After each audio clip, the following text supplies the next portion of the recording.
livre l'ex-détenu disparu comme témoin des procès pour crimes contre l'humanité en français.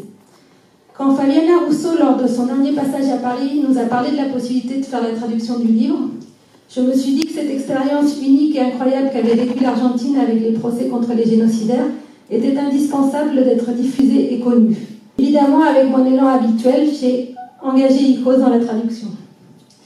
Après quelques tardives soirées, nous avons enfin réussi avec Marie-Laure à aboutir une première version. A commencé alors le travail de relecture auquel se sont attelés Amanda Pujo, Margot Zimmermann, Carlos Schmalkin, qui a par ailleurs édité le livre, pour aboutir au résultat ici présent en temps et en heure, avec le bonheur de pouvoir le présenter aujourd'hui avec son auteur Fabiana Russo. Fabiana Russo est psychanalyste, elle travaille avec les victimes des violations des droits de l'homme, elle a dirigé le Centre Uchoa, expérience dont elle parle dans le livre. Actuellement, elle dirige l'association civile Territorio Clínico de la Memoria.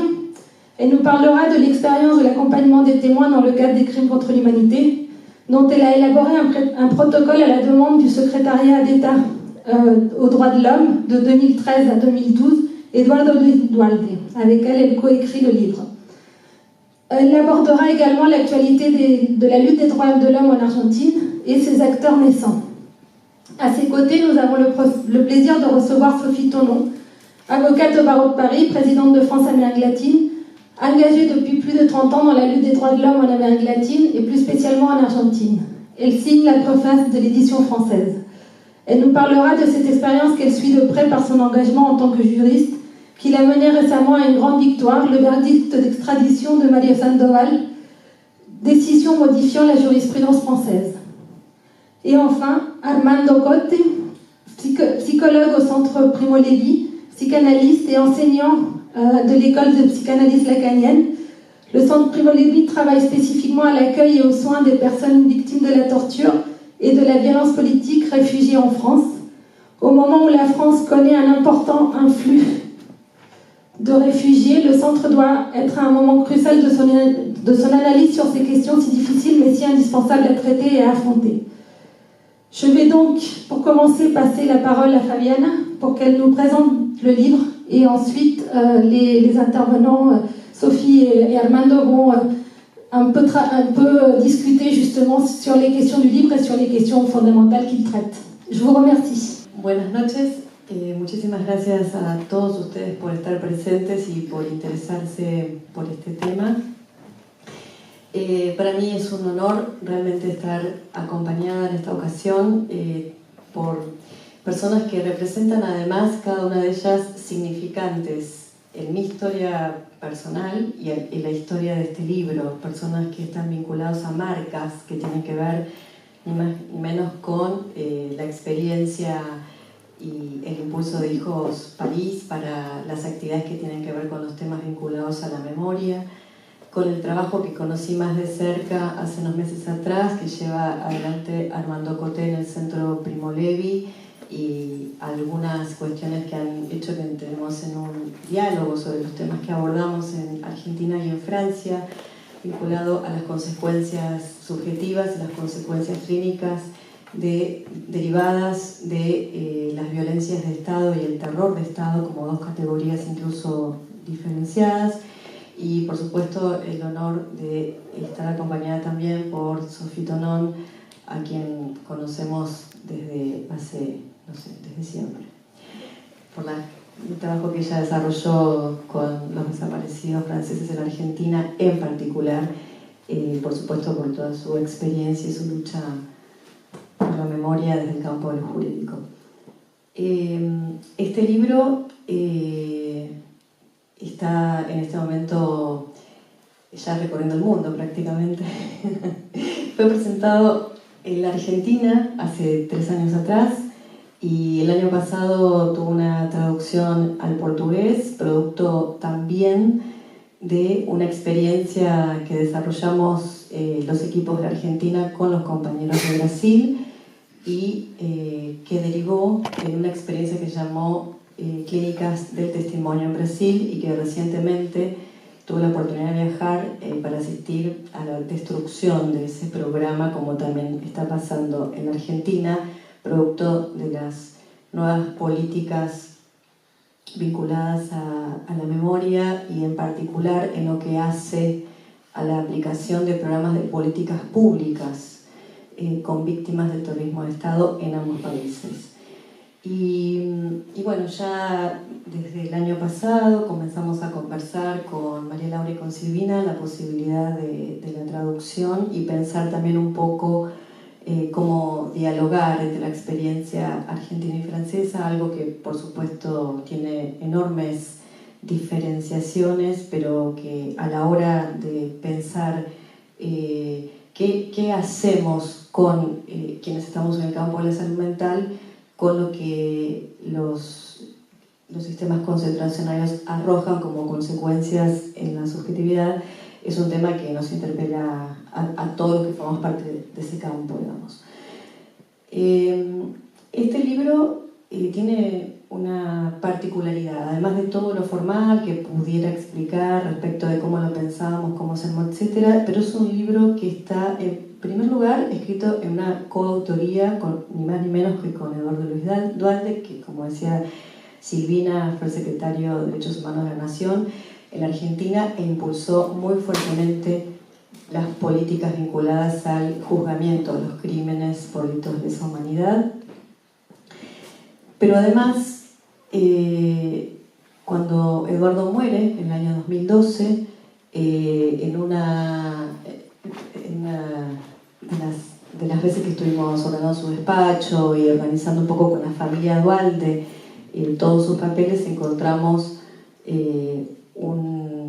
un libro, un cuaderno que decía libro para escribir con Fabiana Rousseau, y estaba todo el índice escrito con los títulos del libro que él pensaba escribir conmigo y que yo hasta ese momento no lo sabía.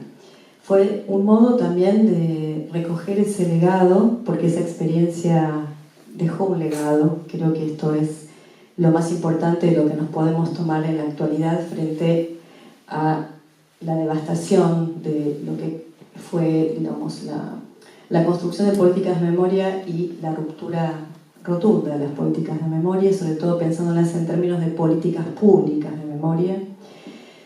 Y entonces, bueno, como una forma de resistir también a esa destrucción, tomamos la decisión con la familia de Eduardo Duhalde de escribir este libro. Allí transmitimos e intentamos transmitir una pequeña parte, porque la experiencia fue muy grande, una pequeña parte de lo que hemos comenzado a articular entre las esferas estatales, dentro de las esferas estatales, particularmente el discurso jurídico del Poder Judicial, con el discurso del Poder Ejecutivo encarnado en este caso en el Ministerio de Justicia, en donde un grupo de psicoanalistas empezamos a llevar adelante una política vinculada a la asistencia de víctimas de violaciones de derechos humanos, en particular de víctimas de delitos de lesa humanidad. Esto fue antes que se inicie el proceso de juzgamiento en la Argentina. Y cuando comenzamos a hacer ese trabajo de pensar las consecuencias y la actualidad de esas consecuencias en el campo de la salud mental, tomamos esta palabra muy fuertemente, actualidad, considerando que las marcas derivadas del terror, sobre todo el terror de Estado, producen marcas que son como los crímenes imprescriptibles. En ese sentido, entonces, produjimos un trabajo en donde si los crímenes son imprescriptibles y las marcas son imprescriptibles para una sociedad, no ya solo para las personas que directamente fueron tocadas por esos crímenes, entonces hay modos de pensar las consecuencias que tienen que, en donde podemos apelar no ya a un tiempo cronológico, pensando como muchos piensan que porque estamos más lejos de los hechos del terror estamos ya olvidándonos de esos hechos, sino pensando más bien en un tiempo lógico, en un tiempo más determinado por el inconsciente, voy a decir, con perdón de la palabra, para todos los que no son del campo del psicoanálisis, pero sí determinados por esas marcas que perviven. En ese sentido, entonces, dispuestos como estábamos en el año 2005, recién comenzadas las políticas de memoria en relación a qué hacíamos o cómo se construía una política estatal en relación a estos temas,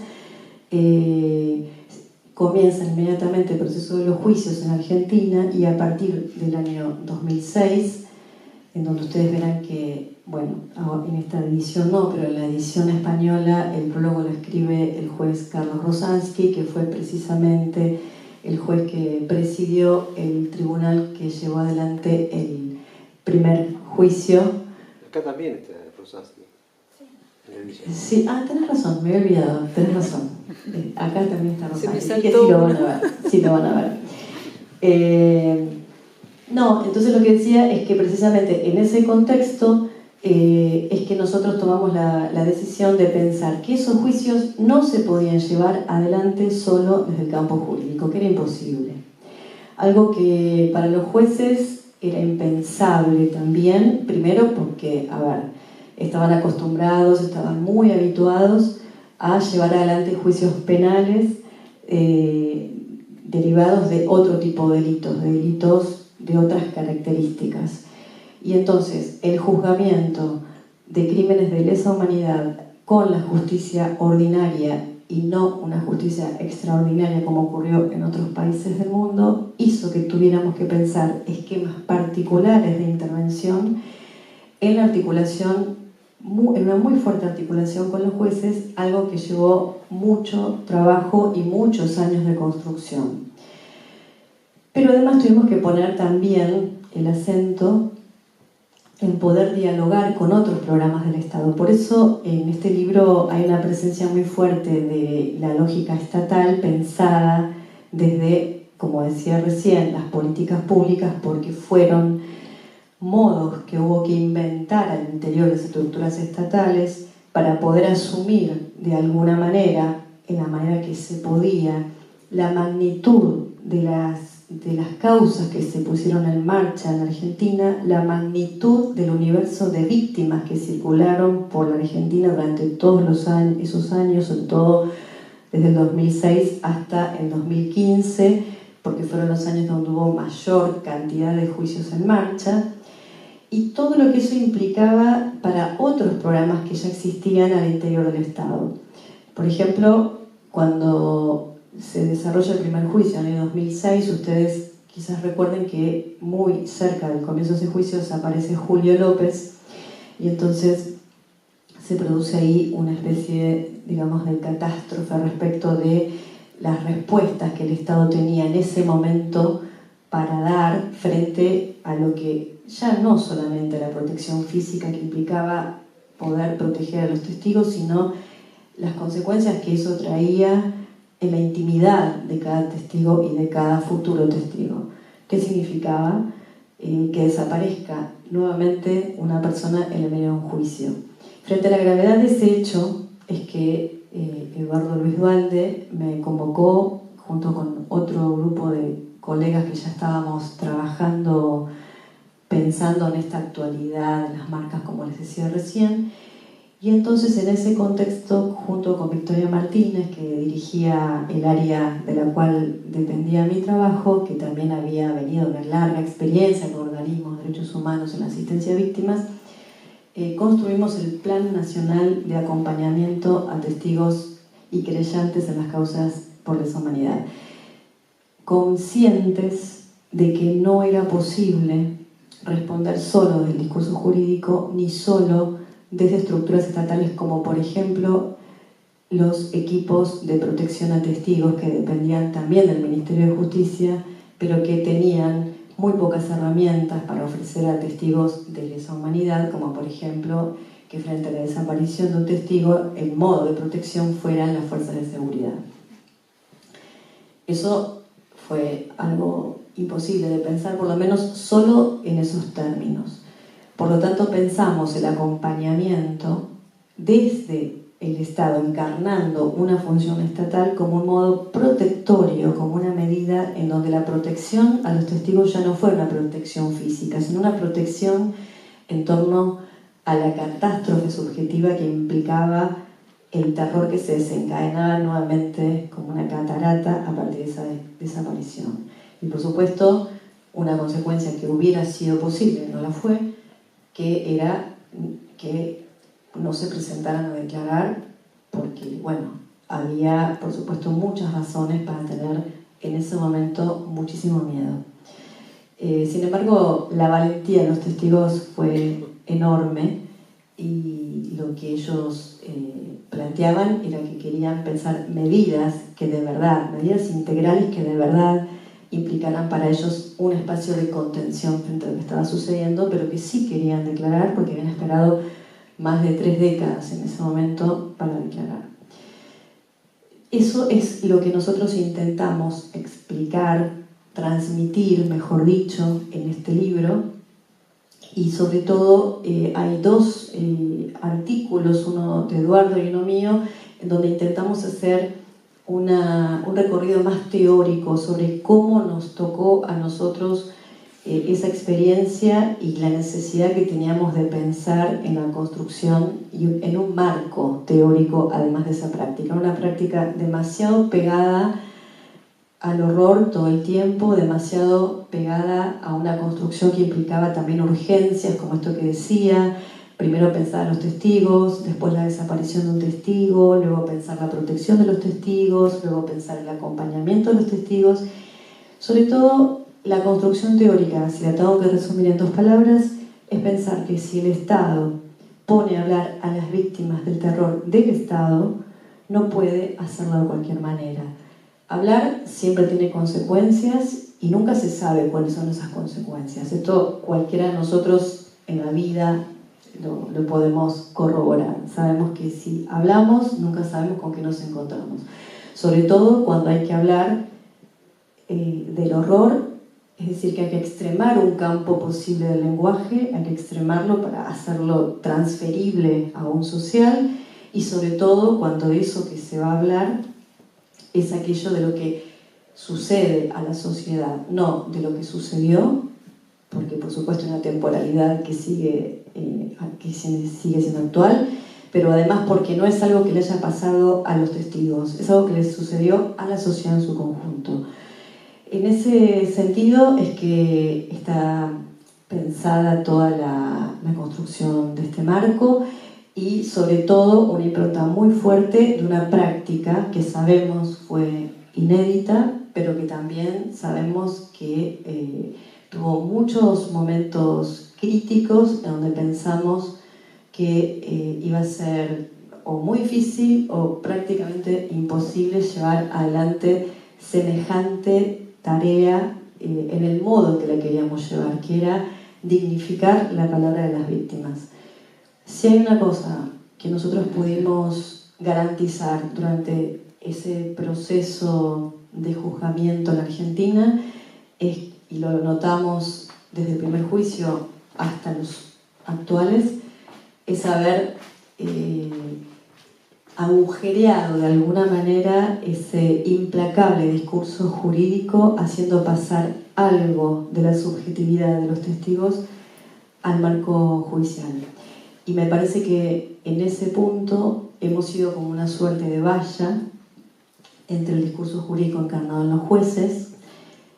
Digo porque, bueno, no todos los jueces han sido iguales, algunos jueces han sido muy serios en el modo de posicionarse frente a estos juicios y sobre todo se han dejado tocar por la experiencia a lo largo de los años algunos jueces.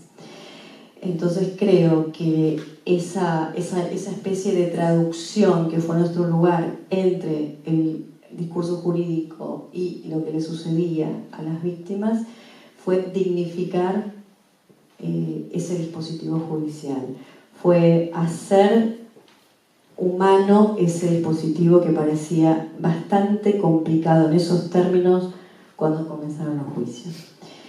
Bueno, yo lo voy a dejar acá para que podamos dialogar un poco y bueno, creo que es dar cuenta, y nos sentimos así, quienes hemos trabajado en esta experiencia, es dar cuenta de lo que hemos hecho, sobre todo para intentar que se destruya. Muchas gracias.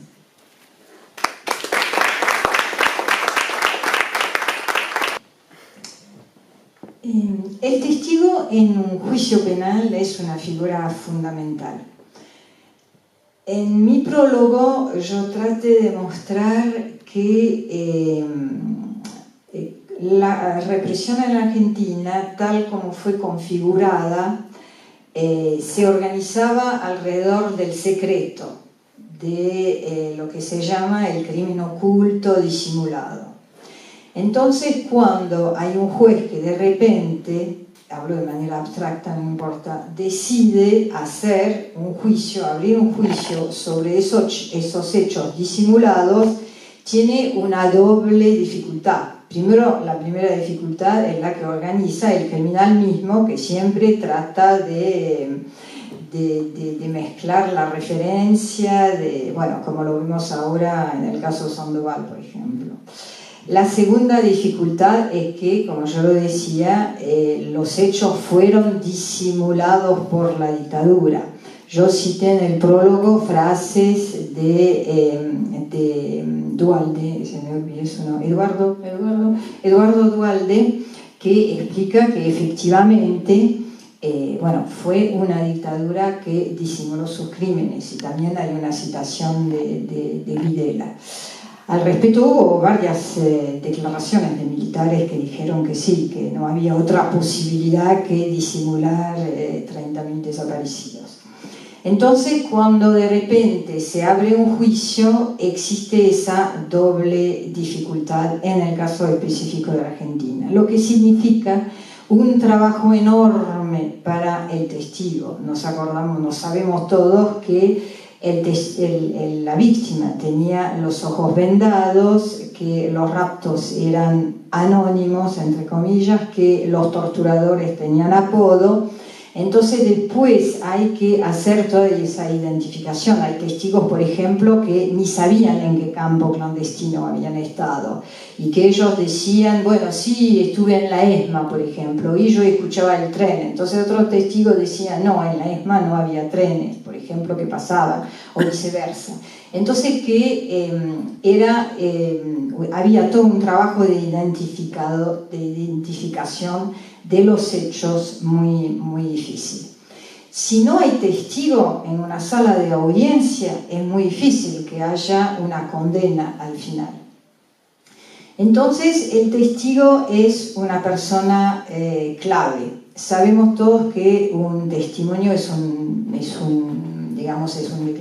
constituye una declaración muy frágil, que está encerrada en reglas muy estrictas. Y la víctima que cuenta su propio calvario puede, por supuesto, estar muy, muy molesta por esa rigidez de la deposición judicial. Entonces, hubo, por ejemplo, en el juicio en Francia, en la instrucción en Francia, muchos testigos que vinieron a declarar para efectivamente denunciar los hechos. Y el asunto sobre el cual justamente se apoya el criminal para esconderse es la fragilidad de los testimonios. Por eso que el acompañamiento de un testigo a nivel médico, a nivel mental, a nivel psicológico, etc., es fundamental para que efectivamente tengamos un testimonio que tenga peso y que después no se pueda poner en duda. Eso ya lo vimos recientemente, como yo decía, en el caso Sandoval, en el cual Sandoval, aún si eso no era de jurisdicción no era de la competencia de la justicia francesa, decidir si era Sandoval que raptó a Hernán Abriata, eso correspondía exclusivamente a la justicia argentina. Sin embargo, Sandoval no paraba de decir, no, el testigo tal dice tal cosa, el otro, etc. Entonces, el trabajo del criminal es de desmontar lo que dice el testigo. Fabiana dijo una cosa sobre el tiempo que pasa y el hecho de que nos olvidamos.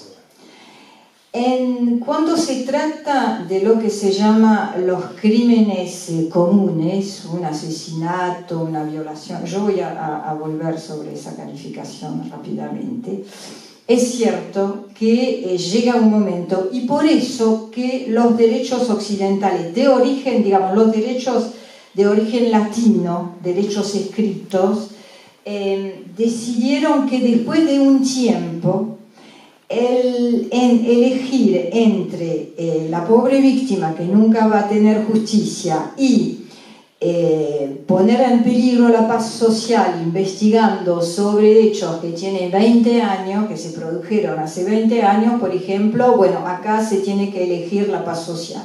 Y bueno, lo lamentamos para la víctima, pero la paz social importa primero. Que no nos olvidemos también que la primera figura en un juicio penal no es la víctima de carne y hueso, es la violación de la paz civil, del orden público. Por eso que la figura central es el fiscal. Y que la víctima es como una persona que, digamos, sube al tren de la fiscalía, pero que no es el motor principal. Aun si ahora, digamos, hay un movimiento general de dar más importancia a la víctima, de considerarla de otra manera. Y Duhalde insiste sobre eso, de que justamente la víctima no es una pobre persona que es pasiva y que existe solamente en función del accionar de la única persona activa, es decir, el criminal. No, la víctima existe en sí. La víctima, como dice Duhalde, es un cuerpo social, ocupa un espacio social. Entonces, yo vuelvo a lo que yo decía al principio sobre el hecho de que, bueno, se elige la paz civil. Cuando se trata de crímenes de lesa humanidad, más pasa el tiempo, más elementos tenemos. Por ejemplo, hay mucha referencia en el libro sobre la Shoah, pero es cierto que sabemos muchísimo más cosas ahora que en 1945, por ejemplo. Y sabemos muchísimo más cosas ahora sobre la dictadura argentina que al salir de la dictadura. Entonces, el tiempo pasa, pero el tiempo nos beneficia en ese sentido. Además, los chicos, hijos, bueno, retoman la bandera de la defensa, de la denuncia de los crímenes que se cometieron en aquella época contra sus padres y en general en la Argentina. Fabiana hablaba del hecho de que cuando se trata de víctimas de crimen de lesa humanidad, digamos, los elementos del juicio cambian. No hay que olvidarse de una cosa, y yo hablo, como lo dijo Fabiana al principio, desde el punto jurídico. No nos olvidemos de que las decisiones argentinas tienen como base la enumeración de los crímenes comunes, es decir, violaciones, raptos, secuestro, torturas, bueno, que son crímenes ordinarios. Y también hay una famosa decisión francesa sobre los crímenes de lesa humanidad durante la Segunda Guerra Mundial que dice que, bueno, el crimen de lesa humanidad, ¿qué es?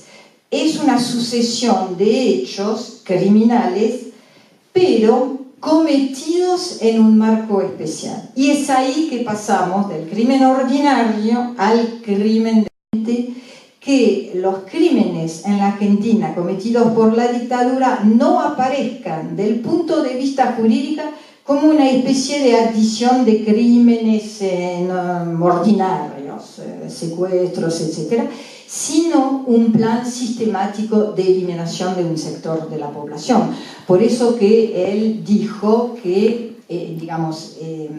fundaba sus decisiones sobre crímenes, etcétera, artículos comunes del derecho argentino, cometidos en el marco de constitutivos de crímenes de lesa humanidad cometidos en el marco de un genocidio. Es decir, que él quería agregar a esos crímenes comunes del Código Penal argentino esa característica fundamental que eran crímenes que constituían un genocidio y un crimen de lesa humanidad.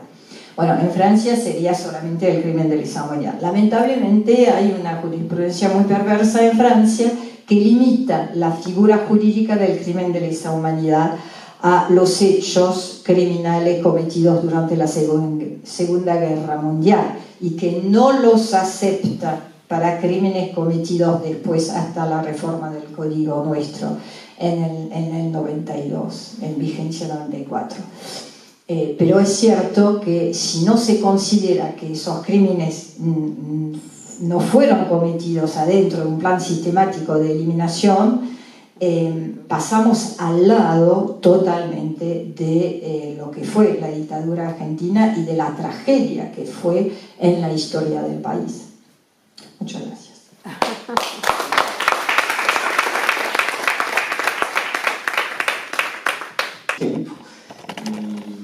Fue discutiendo justamente sobre su libro, su trabajo, que varias cosas hicieron eco con el trabajo que hacemos aquí en París y en Francia con las personas que vienen a pedir asilo político. Entonces voy a intentar hacer no se puede comparar, pero teóricamente la pregunta difícil de esa posición de víctima, ¿no? Y la víctima y la posición de la palabra, ¿no? En psicoanálisis se sabe que obviamente no hablamos de víctimas, sino siempre hay un sujeto de la palabra que está ahí antes de que uno lo cataloguen de otra cosa, y es un poco lo que se mantiene y lo que intentamos sostener en el Centro Primo Levi.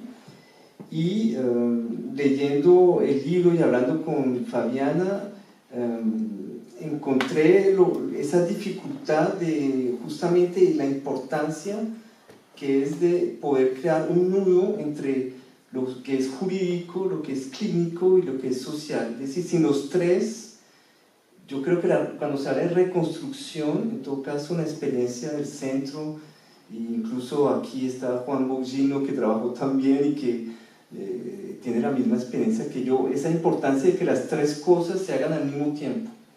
Es decir, que no es suficiente que la justicia aplique o diga sí o diga no, porque la justicia reconoce que tiene que juzgar sobre una palabra de verdad, ahora que en la clínica la palabra para nosotros es toda palabra, es una palabra de verdad, por ejemplo. O sea, hay una diferencia ahí que ya es enorme, pero que al mismo tiempo implica que el sujeto tenga que estar de alguna manera presente en lo que dice. Entonces, lo que yo intenté un poco poner esa pregunta, intentar hacer el lazo con este asunto de olvidar y el deber de la memoria y el derecho a olvidar. Yo creo que los dos, la memoria y el olvido, están siempre en contradicción y al mismo tiempo no se puede separar ni el uno ni el otro. Y en la experiencia del centro lo que uno ve es que ellos llegan y las personas que han vivido cosas extremadamente difíciles, por un lado quieren olvidar, y el inconsciente está hecho para que uno olvide las cosas, pero justamente la memoria traumática lo que muestra es que hay cosas que no se pueden olvidar, y que no se pueden olvidar justamente por una cosa, y ahí es donde me parece muy importante este trabajo y todo el trabajo que se hace a nivel de la justicia, a nivel social y a nivel clínico, es que para que algo pueda olvidarse hay que pasar por lo escrito, hay que poder escribir de alguna manera, y es en el trabajo con los niños que uno aprende eso, y con Juan escribió sobre eso también. Es decir, no se da cuenta los niños cuando hacen cauchemar, cuando hacen pesadillas, ¿qué es lo que hacen? Llegan a la sesión y dibujan la pesadilla o hacen algo, lo ponen por escrito, y cuando la dibujan, la pesadilla curiosamente desaparece. Esa memoria traumática ya no es más traumática y se puede olvidar.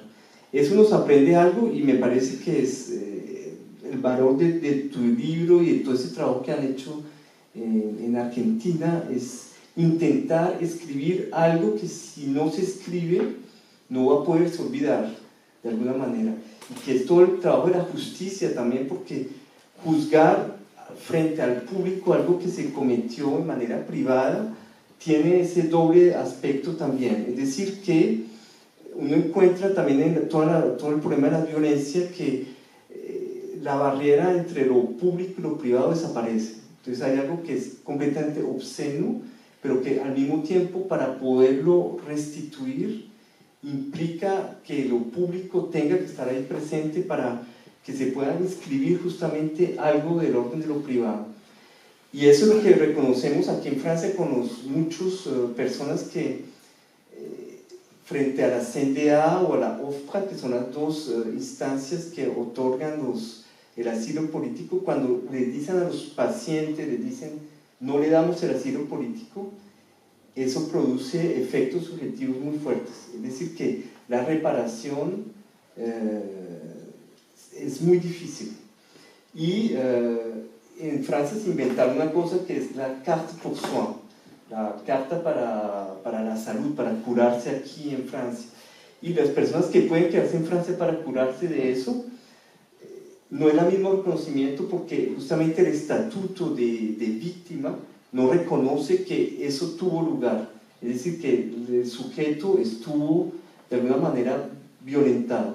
Entonces ahí te damos cuenta que realmente hay un nudo, hay algo ahí que con relación a la reparación necesita estar ahí todas esas tres instancias: jurídica, clínica y social.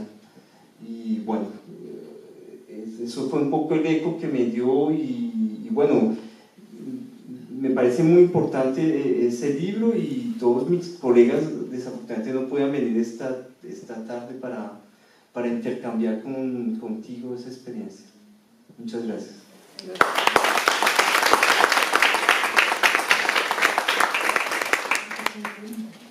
Bueno, si quieren hacerles preguntas a los intervenants.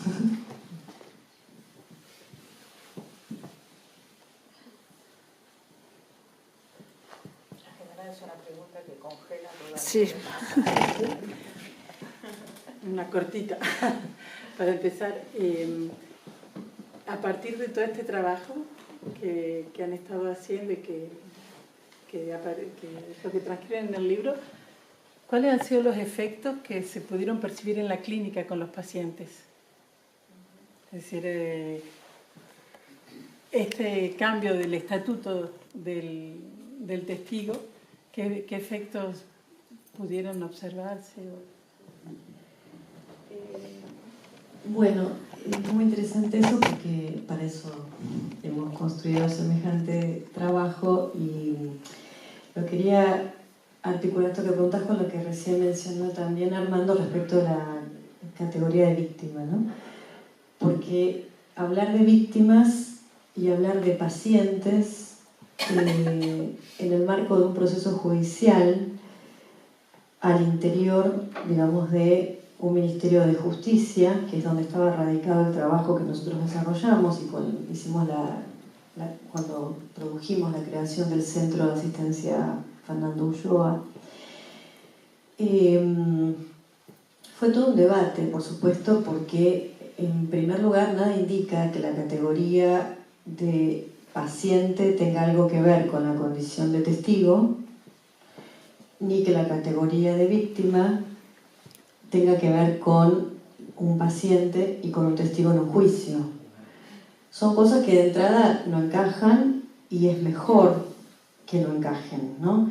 Por lo tanto, también se trató de sostener una posición clínica y ética en donde no se mezclaran esas categorías, porque trajo consecuencias muy puntuales. Por ejemplo, algo que sucedió en Argentina, y es que las víctimas de terrorismo de Estado en la situación de testigo en los juicios rechazaron la condición de víctima, muchas de ellas. Y lo que plantearon era, nosotros no queremos ser considerados víctimas porque nosotros hemos tomado la decisión subjetiva de enfrentar el genocidio y esto entonces ya no nos pone en el mismo lugar que cualquier víctima y rechazamos esa condición por objetivante, por destituir el lugar del sujeto, porque nos deja fuera de nuestras decisiones. Y uno ahí podría pensar también en esto que siempre, digamos, marcaba Primo Levi cuando decía de modo muy, digamos, contundente y a la vez provocador, la desesperación que asistía, digamos, la desesperación que sobrevenía a los prisioneros en los campos de concentración en el momento que eran liberados, porque se constituían a partir de allí en sujetos responsables de sus actos. Y uno esto lo puede cruzar muy fuertemente con lo que también desde el psicoanálisis puede, digamos, tener que ver con la posición de un sujeto, digamos, que también toma decisiones por sus actos y en la medida en que no las toma, porque el Estado decide que no las puede tomar, es donde se arrasa a ese sujeto. Por ejemplo, cuando una persona se le declara, digamos, ¿cómo se llama? Sí, no hay una palabra que no se me ocurre. No es débil mental, pero sino, digamos, pero que no puede ya responsabilizarse por sus actos y entonces tiene que tener un curador que hable por él, que decida por él, que cobre por él. Incapaz. Sí, pero no incapaz, hay otra palabra más. Sí, la palabra jurídica es incapaz, claro. menor o mayor. Exacto, incapaz. Bueno, en ese sentido, digamos, es que hemos tenido el primer problema clínico, que es nosotros no somos víctimas. Y esto trajo, digamos, una discusión fundamental, porque a su vez para que el Estado aplique políticas de reparación a las víctimas tiene que pasar por el dispositivo judicial y estatal que diga que es una víctima y tiene que demostrar la condición de tal para justamente poder ser parte de la estructura de las políticas públicas que el Estado impulsa. Por supuesto que ahí teníamos el primer debate clínico. Estas personas llegaban al centro de asistencia o a los programas de acompañamiento y los planes de acompañamiento para declarar en los juicios y llegar en las mejores condiciones posibles, rechazando esa condición y además, en el caso, yo me acuerdo discutir mucho con el equipo que tenía a cargo, decirle, nosotros no podemos psicologizar un dispositivo de acompañamiento estatal para declarar en un juicio.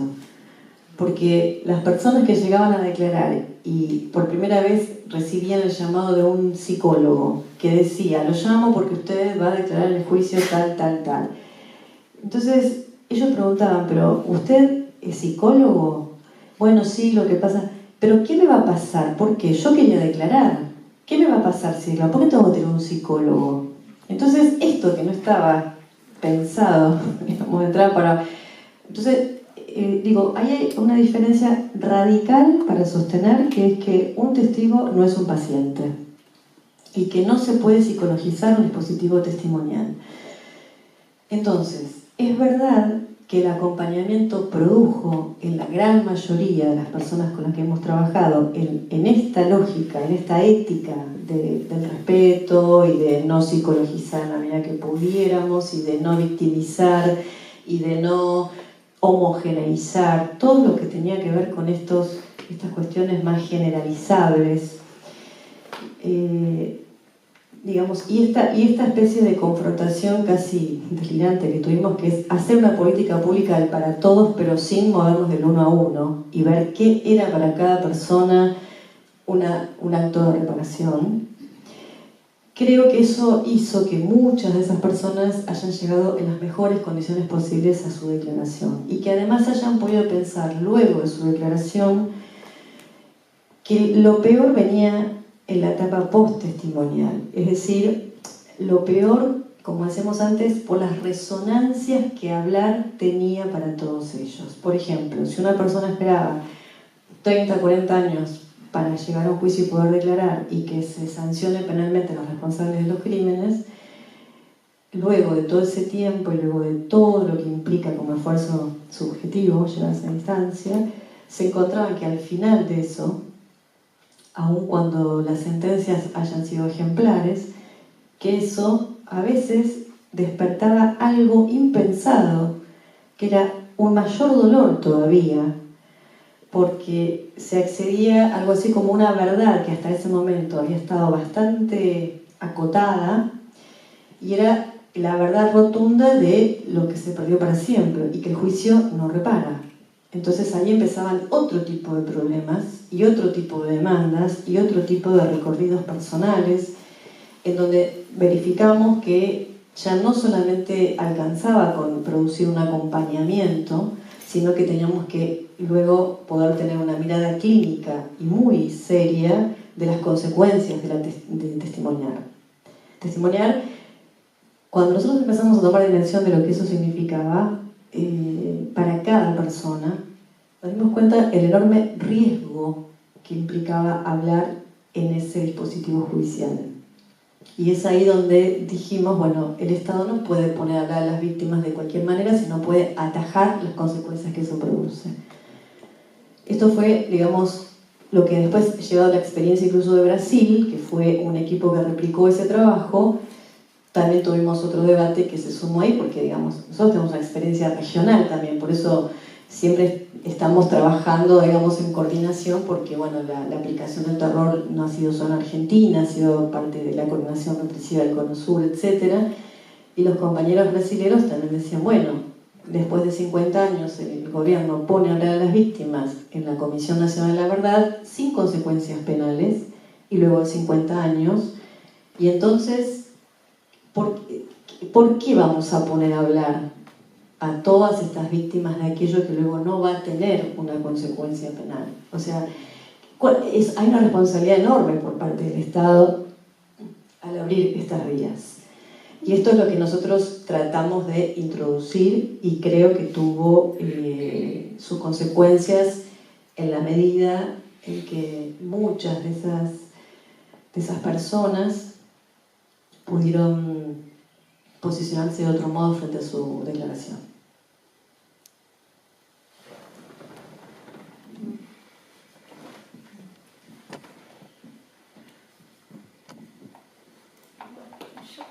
Hola, quería preguntarte cuál era la situación actual del programa, que por ahí cuentes un poco más sobre eso, y también si podés decirnos algo sobre si estás trabajando o si podés contarnos algo sobre la emergencia de, digamos, esta nueva situación en la cual la voz de los hijos de represores está tomando como mayor lugar en la escena pública. Sí. Bueno, por supuesto que recién lo comentábamos también con Armando y con otros colegas, la experiencia que nosotros desarrollamos tiene una traducción burocrático-administrativa, vamos a llamarla así, que es la resolución de la creación de un centro de asistencia a víctimas en Argentina. Entonces, esa resolución por ahora sigue vigente. Yo lo reduzco a ese aspecto porque el Estado también puede hacer con las resoluciones, programas y planes cualquier cosa. Digamos, puede ponerlos en marcha y puede tomarlos seriamente y responsabilizarse por sus actos reparatorios, o puede dejar los programas vaciados de contenido y, digamos, a la mínima expresión que es la resolución administrativa.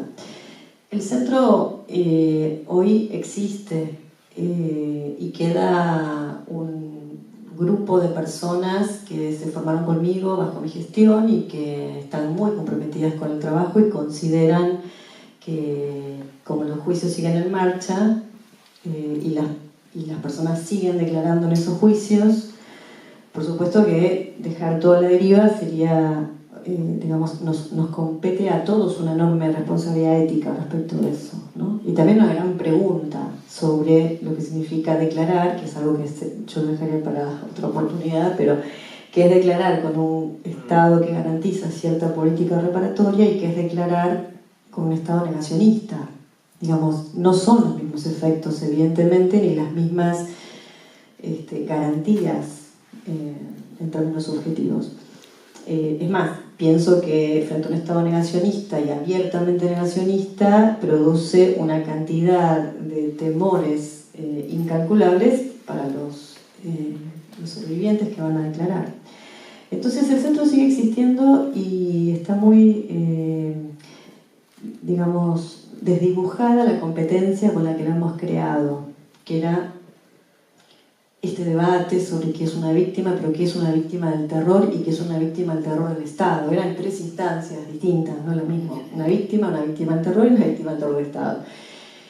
Esto está ahora, me parece, un poco más desdibujado y es como que de verdad creo que se volvió un centro de victimología en el sentido más liso y llano del término, donde cualquier persona que sea víctima de algo puede pasar por allí, lo cual, digamos, también son obligaciones estatales, pero no tiene ya que ver con esa particular figura y esa especificidad que habíamos logrado o intentado lograr tener en el marco de estos procesos. Además, el actual gobierno no es muy amigo de estos procesos, entonces también, digamos, piensa que hay otras prioridades y eso genera, digamos, otras consecuencias. También lo que genera la actual política del gobierno en la Argentina es directamente una inversión de la figura de la víctima. Es decir, lo que nosotros entendíamos por víctima bajo nuestra gestión, hoy está inversamente ubicada en el escenario. Es decir, si la pensamos a la víctima en este terreno como una consecuencia de una posición estatal y una política estatal, hoy es el reverso de lo que se pensaba. Lo vemos esto en muchísimos ejemplos, ¿no? Es decir, miembros del gobierno diciendo, bueno, esos pobres viejitos que están encarcelados porque sufren una persecución política y entonces son víctimas de esa persecución.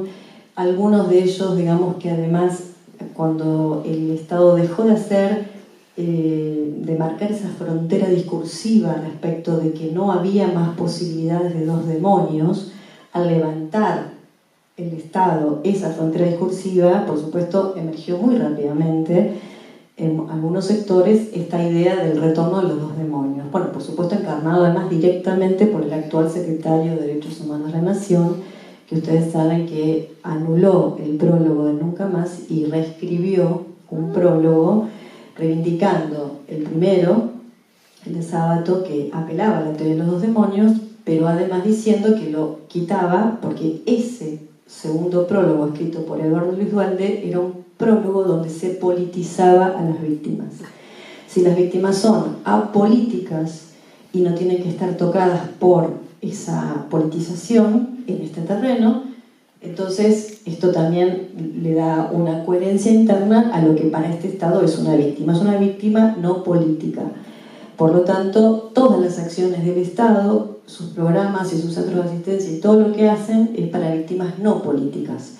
Incluso hay un cierto rumor, que no sabemos si se va a llevar adelante o no, pero es que si se continúa con los juicios, acordes con esta posición de los dos demonios, entonces también habrá que ver y rever, digamos, qué pasó con todas estas personas que declararon como víctimas y ya no lo son para el actual gobierno.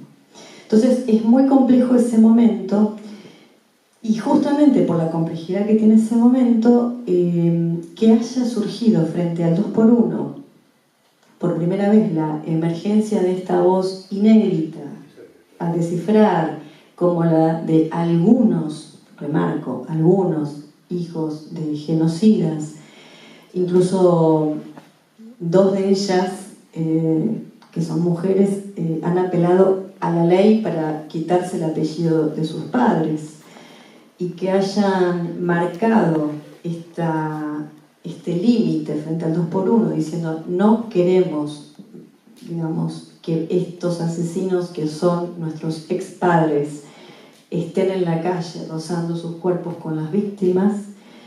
En otro caso, otros hijos e hijas que se sienten ellos responsables de las barbaridades que sus padres hicieron y en algunas oportunidades tienen la necesidad de contactarse con las víctimas de sus padres, algo que también sucedió en estos últimos meses. El hecho de que otro hijo con un colectivo, hijo de un genocida, presenta un proyecto de ley para poder declarar en los juicios de lesa humanidad contra sus padres. Por supuesto que fueron hechos muy contundentes que me parece que merecen una lectura con cautela y con cierto tiempo para debatir y para precisar algunas cuestiones, porque uno de los terrenos que más ha complejizado la emergencia de esta nueva voz, yo la llamo voz porque me parece que hay algo a descifrar en eso y no lo llamo por ahora actores políticos, pero en algunos terrenos también los podemos pensar como actores políticos. Me parece que una de las cuestiones que se complejizaron mucho fue precisamente la condición de víctima.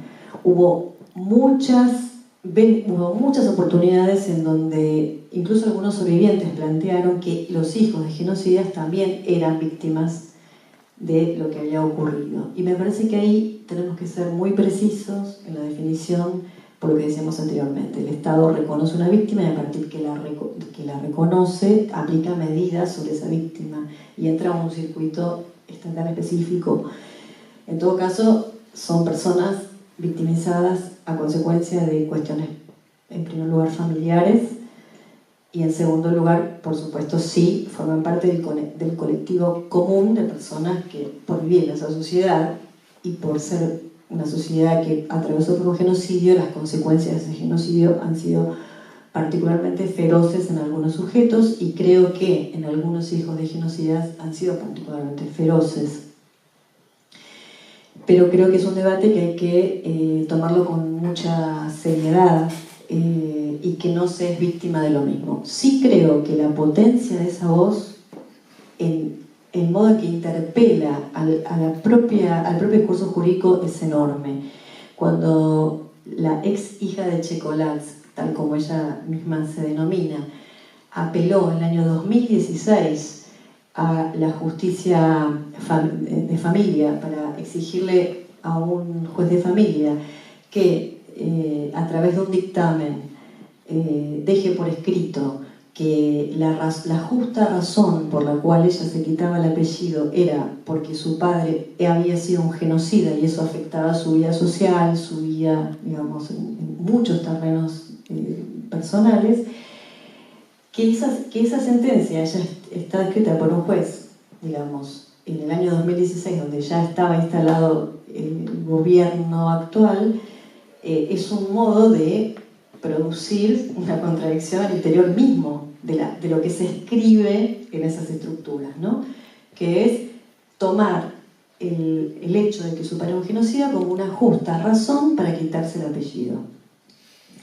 Y creo que estas son cuestiones que interpelan, ahí sí creo que es una interpelación novedosa, pero además que va dirigida sobre todo a ese sector de la sociedad que todavía piensa que no ha tenido nada que ver con esto, con lo que sucedió en Argentina. Y entonces, así como hay alguna eficacia por parte del actual gobierno en anular la palabra de los históricos movimientos de derechos humanos, diciendo que ya basta con esa memoria, que hay que pasar a otra cosa, emerge, ¿no?, de las entrañas mismas del monstruo una voz que dice, no, esto no es así, acá hubo genocidio. Y esto creo que ha descolocado y le ha dado una potencia, digamos, por lo que tiene de inesperado, ¿no?, a un discurso que estaba ganando mucho terreno respecto al negacionismo. Así que creo que esta es la manera por ahora que la estamos pensando. Sí, eso simplemente para reaccionar. Sí, en el Centro Primo Levi lo que vemos a veces son personas que muchos años después vienen a consultar porque eso que quedó en silencio de un momento dado emerge sin ninguna razón, porque justamente eso toca la pregunta del trauma. Entonces el trauma se transmite de una generación a una otra, pero se transmite ¿cómo se transmite? Se transmite en silencio, justamente en esos huecos